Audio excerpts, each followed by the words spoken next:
Maneva na sema PENDREAM TV. PENDREAM TV de osia dem yopo. Yemobibia akwaba eba PENDREAM TV. Send no first time I subscribe to channel no. Like na share dwumadi no ma afoforo ensa enka bi. Comment section hon so na do adwenkyere aba. Kwesi Pratt e de ensem bi atudwa. Mepeso be ka me ho na ya tie ne ensem no enkyere mu. Right, thank you very much. Mr. Pratt. Well, the removal of Cuba from the list of states sponsoring terrorism is not really a surprise. Because one, Cuba has never sponsored terrorism throughout its history. It has rather been a victim of terrorism sponsored by the United States of America. Secondly, almost the whole world, perhaps with the exception of Israel, insisted that Cuba should be removed from the list of countries sponsoring terrorism. So it's not surprising. This mechanism has been used by the United States of America as a means of strangulating the Cuban Revolution. In other words, Cuba does not serve as an example to the many countries around the world which are suffering the ravages of neocolonialism and US dictation. But it's not just placing Cuba on the list of terrorists, a country sponsoring terrorism. Cuba actually has faced a huge economic blockade, For more than 60 years, Cuba has been under economic blockade. So this is an attempt to kill a revolution. This is an attempt to strangulate a country. This is an attempt of the US to impose its hegemony, not just on the Cuban people, but on countries like Ghana and all of us and so on. And that is why we have been persistent in insisting that Cuba should be removed from this list of countries sponsoring terrorism, and also the blockade, the economic blockade against Cuba must come to an end. Now, Blaise, I mean, this fight with Cuba that the US has been engaging is exceedingly preposterous. I mean, look at the size of the US, a country with nuclear weapons, you understand? A country this big, and sometimes it's even claimed that it's the biggest economy in the world and so on. Fighting against an island nation of 11 million people. Incredible. An island nation of 11 million people, whose resources, basically, its major resource is sugarcane. It doesn't make any sense at all. Now, the fact that the Cubans have managed to resist the oppression, the exploitation, and the hegemony of the US for 60 years says a lot about the resilience of the Cuban people. So I don't understand why people are shouting and jumping over themselves and so on about the legality or illegality of ORA. It doesn't really matter. You understand? Now, in any case, whether you appear before ORA or you don't appear before ORA, it's neither here nor there. The allegations which are being made, the evidence which is being gathered, will finally be submitted to either the police, the Attorney General's Department, UYOKO, or some other body, OSP. And at that point, you would have to decide whether you appear before them or not. And the law will take its course. And those who are guilty will be dealt with according to law. Those who are innocent will go back home. What's the problem? What's all this noise? You understand? Now, there has been issues which has been raised about suspicions, and mere suspicions and allegations about some members of the ORA team, that they themselves, if we look at them, they may not be too clean. You understand? Those are suspicions, those are allegations which are unproven. You understand? And if the minority feels that its members, its party loyalists and so on, should not respond to ORA because ORA is not constitutional and legal and so on, they should also be minded about using rumor and mere allegations to judge people who are doing a public duty. You understand? So I think that both sides need to be guided by true principles of equity, true principles of law, and true principles that emanate from the Constitution. You understand? And if both sides are guided by that, fine, we'll move on. Now, the other aspect of this press conference, which was held by the minority, which is completely shocking. I mean, I'm so shocked I can't believe it. That they actually held the press conference and asked the question that if you abolish E-Levy, how do you feel the whole in national revenue? And surprise, surprise, the man who was addressing the press conference was the spokesperson of the Bawumia campaign, which also promised to remove E-Levy. So when Dr. Bawumia was promising to remove E-Levy, they didn't think about how to fill the hole which was going to be created. I mean, what a joke. Yes, I can't understand some of these things.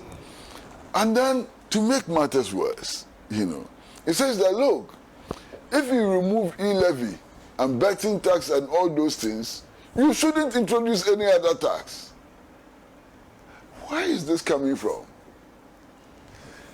The argument against E-Levy is that it adversely affected the living conditions of the vulnerable people in society. By implication, what those who are saying that we should remove E-Levy are saying is that we need to reappraise the whole tax system and come up with one which does not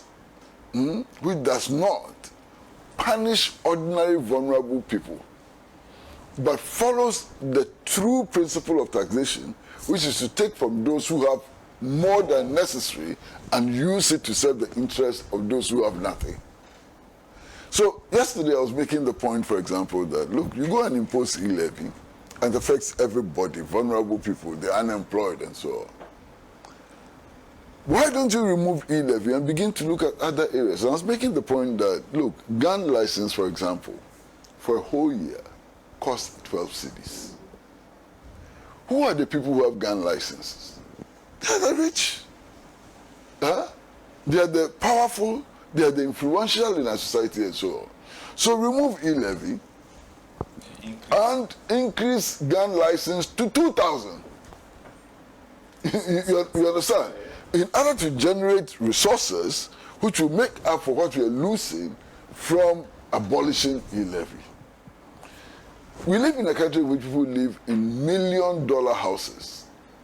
How much do they pay as property rates? You review that, change the property rate regime so that you can get a lot more and so on. So this never, you can't charge any more taxes and so on. It's extremely childish, extremely childish. Does not address the real issues and so on. It's populist. You understand? Now, for me, another aspect of this press conference which shocked me a great deal is the denial that there's a direct correlation between revenue and expenditure. Because the minister designate for finance is reported to have said that they will curb expenditure, as a means of plugging the hole.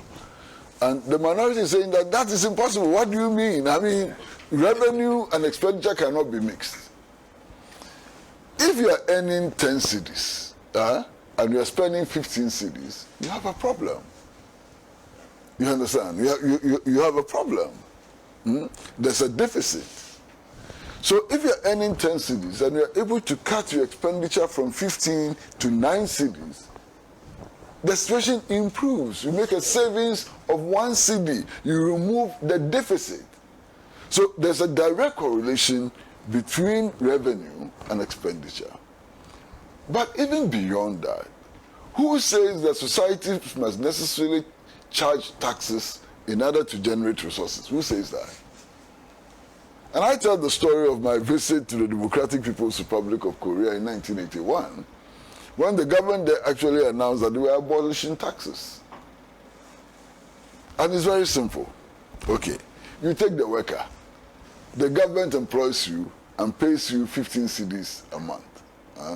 And the same government taxes you 5 cedis and takes it away. Which actually means that the money that the government is giving you is 10 cedis. So why doesn't the government just give you 10 cedis and avoid this thing about taxation and so on? Just common sense, you understand? So this insistence on taxes as a way of generating revenue and so on is ridiculous, you understand? Besides, if government is actually engaged in the production and distribution of the goods and services that society needs, that itself generates resources. Beyond taxation, it generates resources and so on. So these pedestrian arguments, I think they should be packed aside. Look, President John Dramani Mahama has promised to investigate corruption. He's promised to investigate malfeasance, of public officials and so on. If you haven't taken any state resources, why are you running and crying and so on? Why? You understand? Then there's another thing, and Alhaji, I want you to assist us on this. I mean, including prominent lawyers, it's not just the minority, and prominent lawyers are saying that, you can never establish a tribunal. Establishing a tribunal is against the law and so on. And I'm sitting back and I'm wondering, well, where are these people coming from? Go and read the Constitution. The Constitution says that we should establish tribunals. This is the Constitution, black and white. The Constitution says that we should establish regional tribunals. I'm not so sure, I think it's Article 26 or so. You understand? The Constitution itself says that you should establish tribunals. Now, what is happening is that these people are dwelling on the word tribunal, not substance. Okay? Because in 1982, 83, 84, thereabout, we established tribunals which denied people the right of appeal and so on. And the tribunals actually, some of them actually misbehaved substantially. They think that just the mere mention of tribunal, especially if you add public to it, discredits the system. That's all they're doing. There's a history to it. That's all they're doing. Now, if you set up a tribunal which respects the rights of people who are brought before it as well, what is the problem? And indeed, every court is a tribunal by definition. Every court is a tribunal by definition. So what is this fixation about tribunals and people swearing and so on? The Constitution says that we should establish tribunals. Are you saying that we should violate the Constitution? I don't know what these people are talking about. And I don't know this fixation. What they actually have is a fixation for the word tribunal. And they are disturbing our ears with this. What is this? I think it's Article 126. 1261, 1262. Yeah. 126. Yes. 142 is the regional tribunals. Yeah, regional tribunals. Regional tribunals, but 126. 126 clause 1 and clause 2. And actually, there's a provision also, Alhaji, there's a provision in the Constitution which deals with reports of the Auditor General. Yes. Yes, and it says that we have to establish a tribunal to deal with reports and actually insists that the members of the tribunal ought not be professional legal people. Yes. Or that we should have people on the tribunal who are not professional legal people. Yes. You understand? Yes. Now, look at the process of removing a Chief Justice from office. The 1992 Constitution says that to remove a Chief Justice from office, Chief Justice, the President has to appoint a 5-member committee. That 5-member committee should have 2 of its members as judges of the Superior Court. Okay? The 3 other members, they shouldn't be lawyers. They shouldn't be members of the Council of State. They shouldn't be parliamentarians and so on. Is that not the same principle of the tribunal? in any case, in our laws, everywhere, United States of America, Britain, and so on, you have the juror system. I don't know how they call it. The juror system. Even in high-profile criminal. You know, where lay persons who have never been to law school and so on sit and decide the guilt or innocence of persons who are brought before the court. So what are they talking about? What are they talking about? Oh, my brother. You know, some of these people, they actually make you sick. What is this? They haven't read the Constitution. These people who are talking, they haven't read the Constitution. They don't know what the Constitution says. And they don't know about normal, regular practice in the judiciary. They don't know. Wow. The Kasai ABCA, subscribe to channel.